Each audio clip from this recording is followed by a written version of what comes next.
No matter how many times we lose lives in the hospital, especially during this COVID-19 crisis, we will never get used to the loss of young lives. You try so hard to keep these people alive, to make them better, to hope that they'll get extubated and leave the ICU. But unfortunately, I've just seen so many of them die.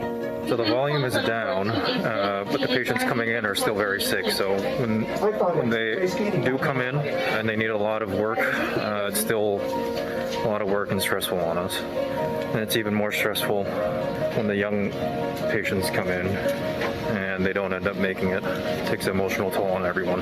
This is our ER this morning. It's a big change from last week, so this is a nice little reprieve, but I'm going to guess that this is temporary. No patients in this hall at all. It is a beautiful sight to see. We can't open this country. We can't open the tri-state area, that's for sure. None of us in the downstate area of New York can even handle anything more. There's no way. We're full. And frankly, we're tired. And there's nobody to be able to do our jobs. If you want to live, you stay home. My God, don't open up this country. It needs to be closed until at least June. Please. And with this crisis, we're seeing younger patients in their 40s and their 50s.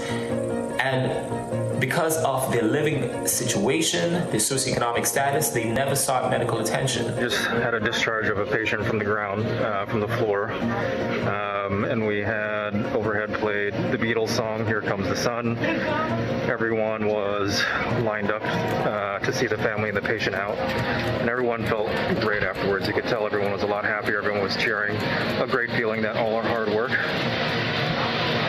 means something. Hey, NBC News viewers, thanks for checking out our YouTube channel. Subscribe by clicking on that button down here and click on any of the videos over here to watch the latest interviews, show highlights, and digital exclusives. Thanks for watching.